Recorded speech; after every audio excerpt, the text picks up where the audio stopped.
السلام علیکم، میں ہوں ڈاکٹر حنیف بٹ۔ بچھڑا کچھ اس ادا سے کہ رت ہی بدل گئی، ایک شخص سارے شہر کو ویران کر گیا۔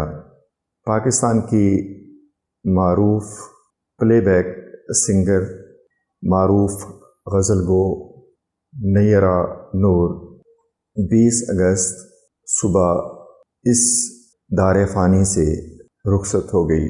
وہ پاکستان کی ایک بہت ہی معروف فیمیل پلے بیک سنگر تھی۔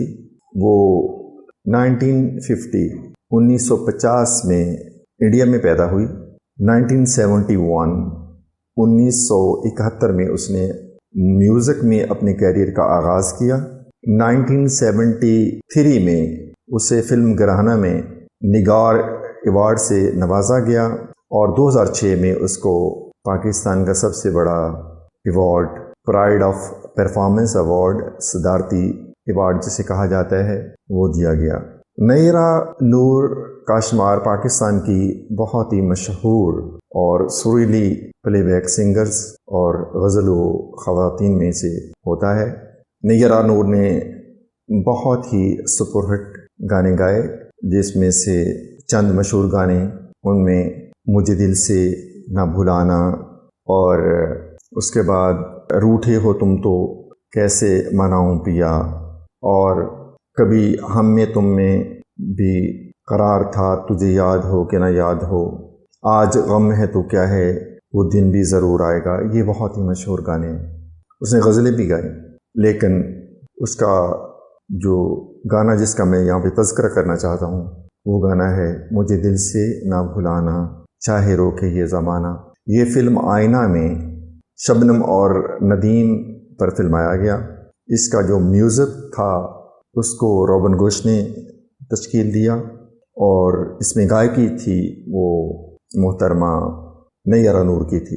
یہ گانا میرے لیے خاص طور پہ، تب میں جوانی میں آ رہا تھا، کالج میں پڑھتا تھا، اس فلم کو میں نے دیکھا، اور اس گانے کی جو سریں ہیں، اس گانے کی جو آواز ہے، اس گانے کا جو احساس ہے، اس گانے کا جو امپریشن ہے، اس گانے کا جو اوور آل ماحول ہے، وہ میرے کانوں میں آج تک گونجتا ہے۔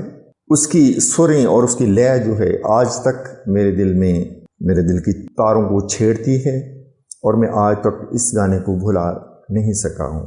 پچھلے دنوں میں جب میڈم شبنم پاکستان میں تشریف لائیں، تب عاطف اسلم نے یہ گانا گایا تھا، تب یہ اور بھی اس گانے کو 4 چاند لگ گئے تھے۔ محترمہ نیرہ نور کی بات کروں تو اس کی آواز ایک نہایت ہی سریلی آواز تھی۔ وہ بہت ہی میٹھا گایا کرتی تھی۔ اس کی آواز میں جادو تھا، اس کی آواز میں سوز تھا، اس کی آواز میں ایک گداز تھا، اس کی آواز میں ایک درد تھا۔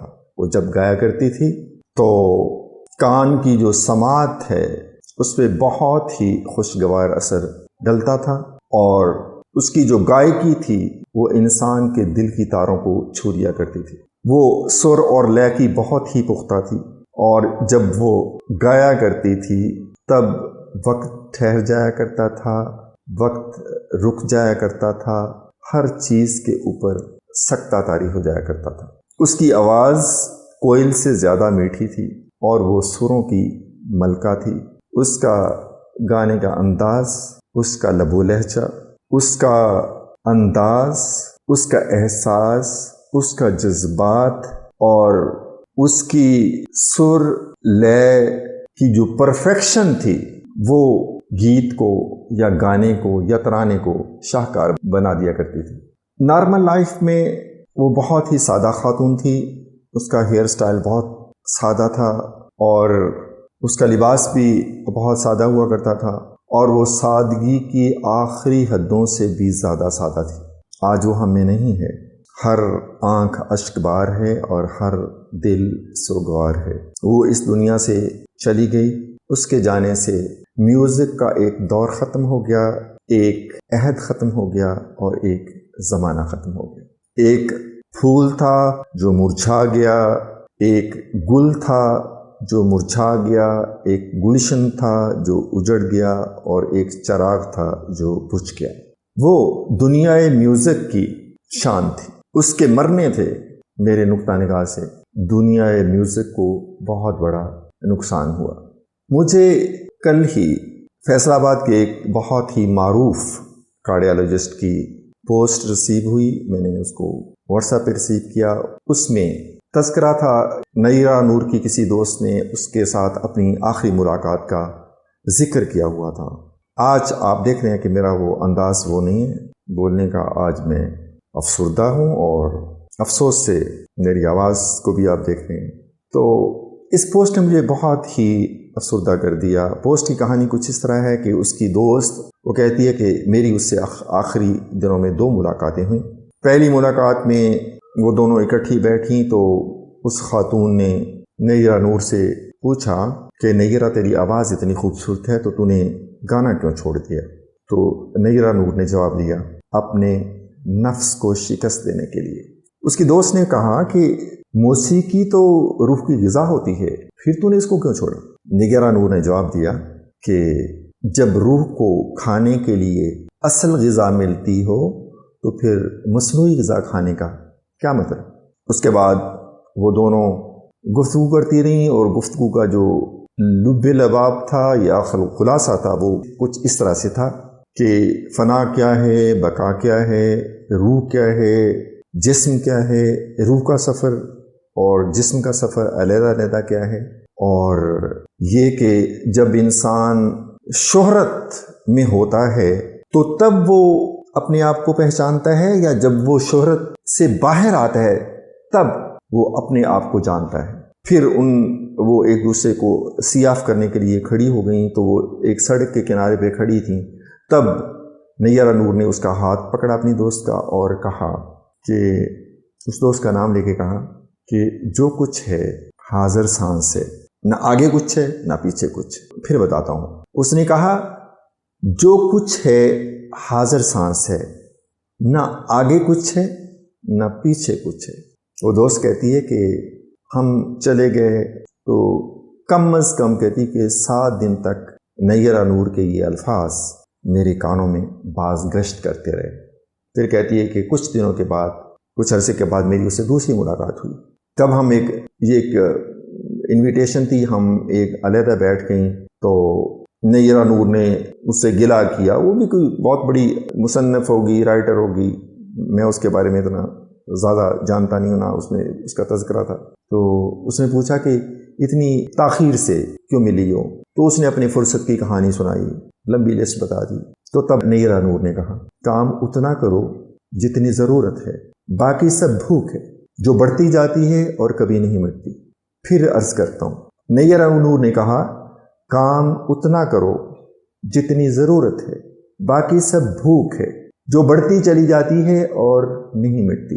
اور کہا لکھو وہ جو لوگوں کا دامن بھر دے، لکھو وہ جو لوگوں کا دامن بھر دے، اور بولو وہ جو لوگوں کا دامن بھر دے۔ اس کے بعد ان کی ملاقات ختم ہو گئی، اس ملاقات کو چھوڑ دیجیے۔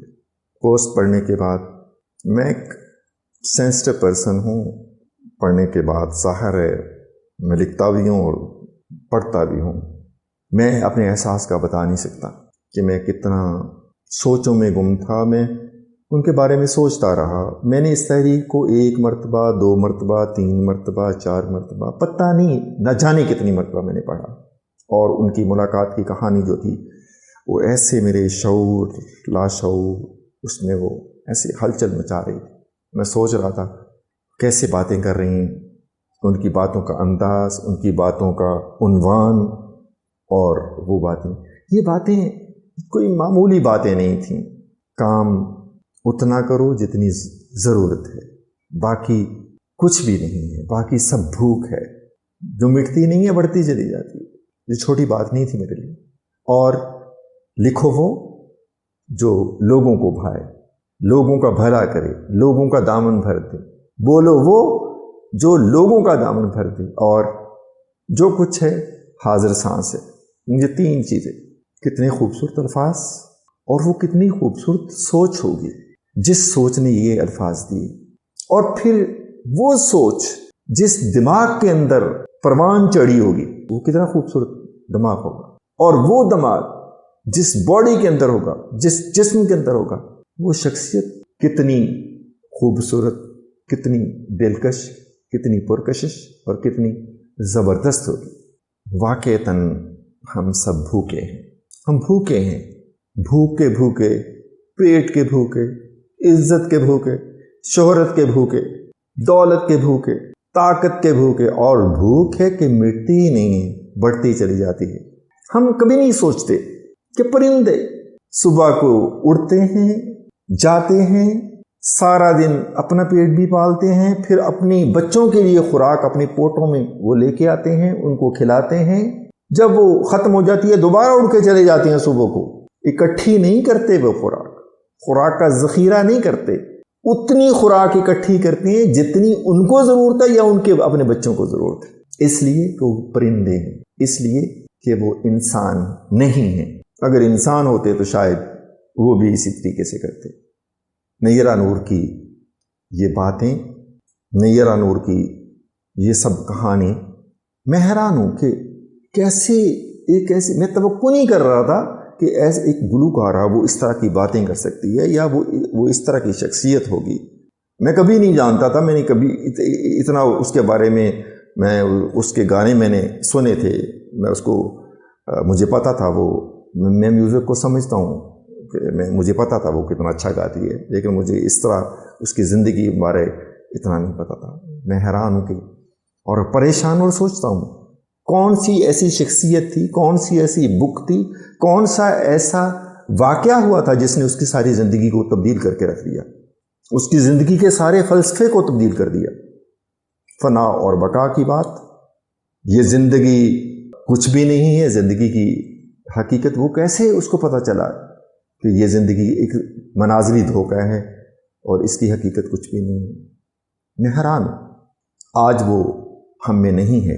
اس کے چاہنے والے درد میں ہوں گے، اس کے چاہنے والے رو رہے ہیں، اس کے گھر والے بھی رو رہے ہیں، لیکن مجھے پتہ ہے بہت جلد اس کے ماننے والے، اس کے اپنے اس کو بھول جائیں گے۔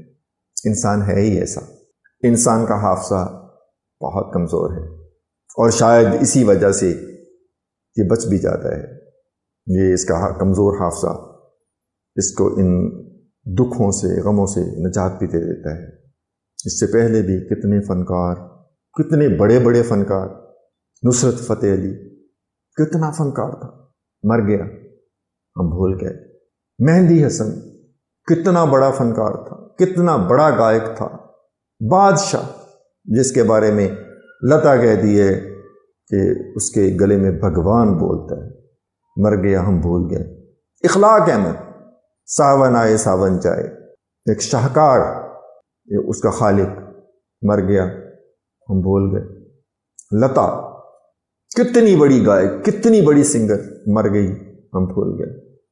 فیصل آباد بلانگ کرنے والا اعجاز کیسر، سروں کا بادشاہ، دونوں کا بادشاہ، جس کی آواز میں مہندی بولتا تھا، مر گیا، ہم بھول گئے۔ کراچی کے ایک قبرستان میں، ایک گمنام قبرستان میں، کچی مٹی سے بنی اور سرخ پھولوں سے ڈھپی ایک قبر ہے۔ یہ کراچی کی 20 اگست کی شام ہے، اور یہ شام بڑی رنجیدہ ہے، بڑی غمزدہ ہے، بڑی افسردہ ہے۔ کچی مٹی سے بنی اور گلاب کے پھولوں سے ڈھکی ایک قبر ہے، وہاں پہ کچھ لوگ بیٹھے ہوئے ہیں۔ نیرہ نور ان کو چھوڑ کر منو مٹی کے نیچے جا چکی ہے، اور یہ لوگ منتظر نگاہوں سے اس قبر کی طرف دیکھ رہے ہیں جو تازہ مٹی سے بنی ہے اور سرخ گلاب کے پھولوں سے ڈھکی ہوئی ہے۔ قبر کی طرف دیکھ رہے ہیں اور قبر خاموش ہے، قبر بول نہیں رہی۔ ان کو شاید کوئی بتانے والا نہیں ہے، ان کی نگاہیں منتظر ہیں کہ شاید نیرہ بھی آ جائے، لیکن انہیں شاید پتہ نہیں ہے کہ قبریں ہمیشہ خاموش رہتی ہیں، قبریں بولتی نہیں ہیں۔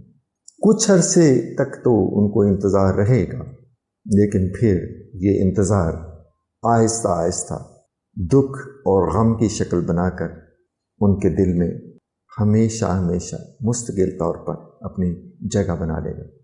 I finish my lecture with a broken heart. Thank you very much. اللہ حافظ.